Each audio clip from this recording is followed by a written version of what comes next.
nous accompagnons les futurs franchiseurs pour les aider à améliorer leur performance de façon à ce qu'on puisse vraiment franchiser un concept rentable. Donc il faut que le point de vente pilote tende vers une bonne rentabilité. Donc on va travailler, accompagner ce franchiseur sur l'optimisation de la performance à travers l'amélioration de ses produits, à travers l'amélioration de ses services. Et je peux vous citer un exemple.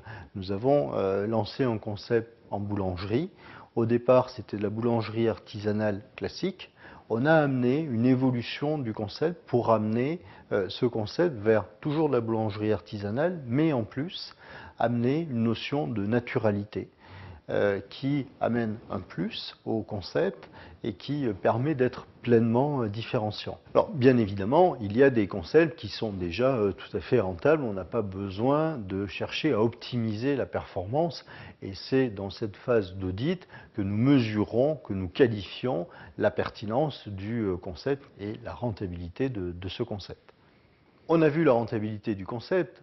La base de la franchise, c'est d'avoir un savoir-faire et d'avoir de surcroît un savoir-faire qui est différenciant, mais aussi il faut que ce savoir-faire soit duplicable.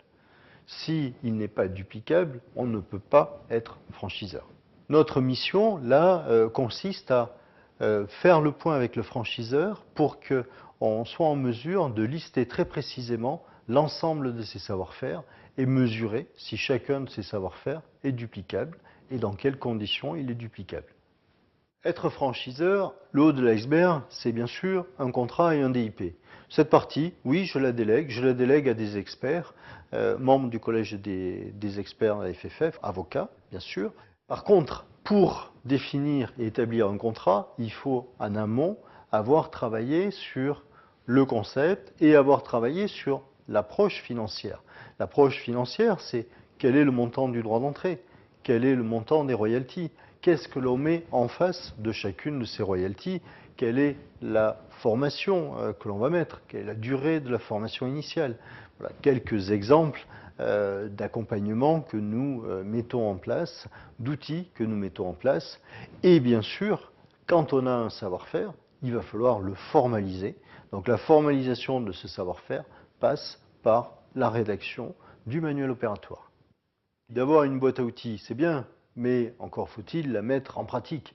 Donc nous les accompagnons pour mettre en place leur stratégie de développement, mettre en place le profil idéal des franchisés, mettre en place les outils pour animer le réseau, qu'ils puissent accompagner ce réseau.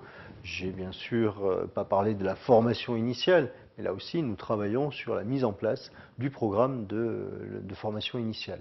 Et toutes ces activités-là, j'ai pu les mettre en place à l'époque où j'étais salarié. Très concrètement, j'ai travaillé sur le projet de transformer Sephora en franchise. Je l'ai aussi fait pour de nombreuses enseignes depuis que je suis consultant.